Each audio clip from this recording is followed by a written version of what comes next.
You know, I've been a bunch of different things in my life. I started off as a Marine, and it's where I learned the first of my four holy hates. Is I hate bullies. Then I was a teacher. I hate stupidity. Then I was a psychologist. I hate insanity. And then I became a Buddhist. And I learned how to hate lying sons of bitches. Donald Trump checks off all those boxes for me.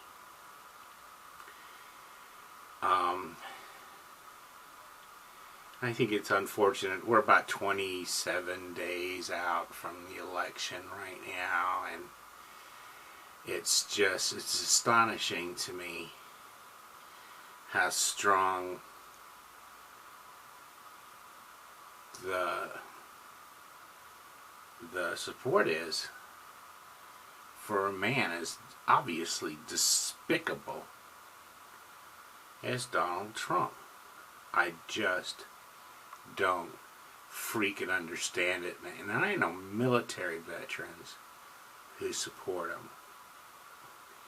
And that's just nuts.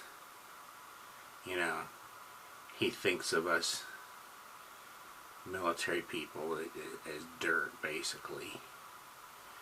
We're liabilities. We suck down tax money. He's gonna wreck everything if he gets reelected, and there's an outside chance right now. I think that he could get reelected under those circumstances. I think we're fucked. So that's just my opinion. You know, I'm not a one issue voter. If I was, I still don't know if I'd vote for Donald Trump or not, because he's about as ambiguous about gun control as he is about abortion. He's all over the place on it. So, you know what? I wouldn't vote for him if you held a gun to my head. Plus, you know, I'm Vietnam era, so I'm not exactly fond of draft dodgers either. And the bone spurs thing, getting out of Vietnam, it's a good goddamn thing he didn't go to Vietnam, because if he was, and particularly if he was an officer, they'd have fucking fragged his ass. So, but, you know, that's just my opinion. I'm voting for Kamala Harris. I haven't voted for president in I don't know how long. I did vote for Biden, and I didn't vote for Hillary because they both voted in favor of the incursion into Iraq. And I didn't vote for Bill Clinton because he was a draft dodger. So there you go. I should end this on a funner note than what I've been talking about. So there's a couple other little things, like, what's the funnest gun I own? I now own 20 guns. I'm about to turn my old 300 Blackout into a 5.56 because I know there's a guy who wants one and is willing to pay premium dollars for it. And so I just got a barrel in from Anderson. I'm just going to swap it out, turn it into a 5.56 and sell it to him. And then I'll have my old 300 Blackout barrel again, which I've already built a couple of rifles around, and it'll be fun.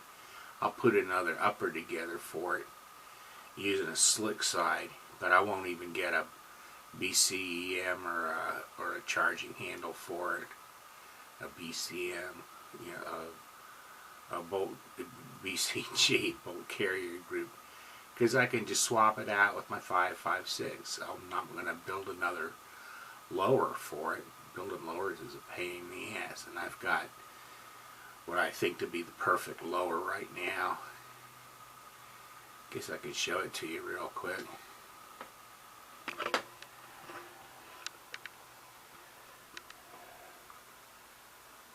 Start from the back. That's an actual Vietnam era A1 buttstock. It's shorter than the A2 that came along after the M16A1, but that was on the old M16A1s, and it feels a little short, but that's the way they were, and you know, it's kind of the stock standard pistol grip, and the standard Anderson lower. But I do have a really nice trigger in there. It's a Precision Arms or something, 3.5 pound.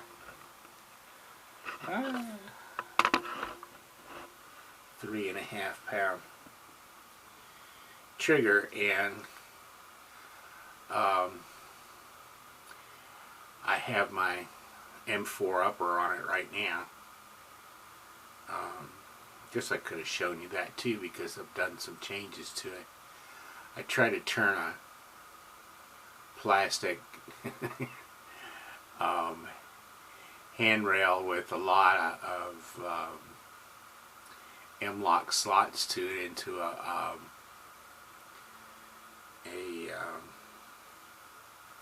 quad rail, but it had 6 sides instead of 4, so it's a hex rail, and it looks kind of odd, but it feels really like a baseball bat fat in my hands, and I got rubber ladders on the rail, so it's pretty easy on the hands, and it's all plastic. I put all plastic stuff on it except for the bottom rail, which is metal, so it's not all that heavy, but it looks kind of cool.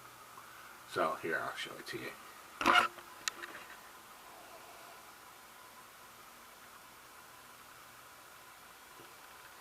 And of course I got the extra long flash hider on it. Got my magazines ready there.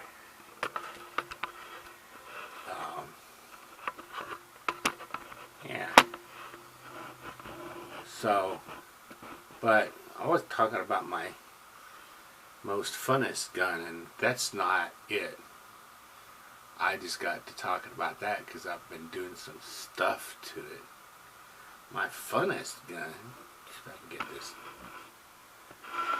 straightened out here a little bit more.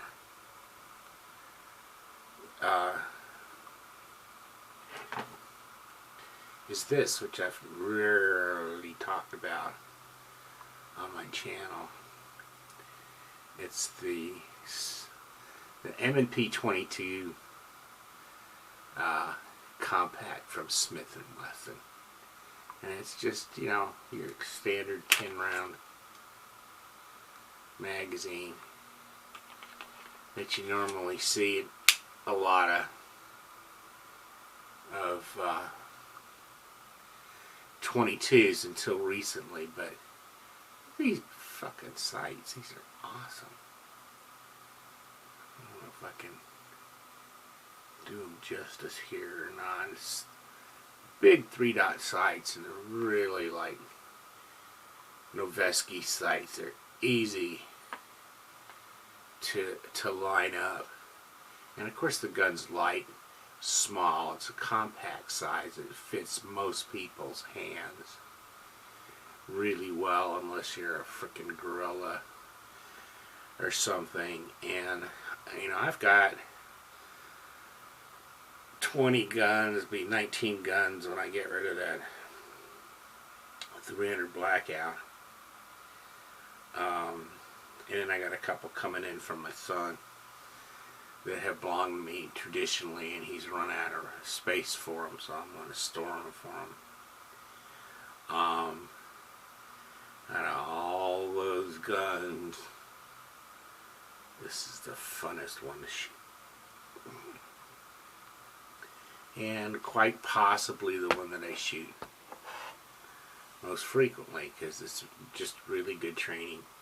Whenever I take somebody out, especially newbies who never shot anything before, or they haven't shot in a long time, and they're working way up to one of my 9 mils or something, I'll have them shoot that first and just get them back in the groove of things, or teach them how to line up sights and things like that.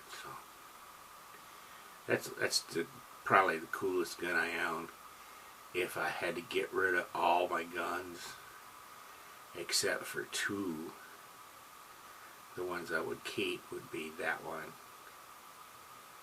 and my Kel-Tec sub 2000 Gen 3, because it's about as much fun to shoot as that other one. It's just bigger, that's all. It uses more expensive bullets. So anywho, that's what I got. Felt like rambling this afternoon. My wife's out of town, and I'm fixing to watch the sunset, and life is good, as our friend Hickok 45 likes to say. But it's not going to be very good if Donald Trump gets reelected, because it's going to really suck. And if you think for 1 second that he respects the Second Amendment, and you got another thing coming, because dictators grab guns, they don't pass them out. So, see you around.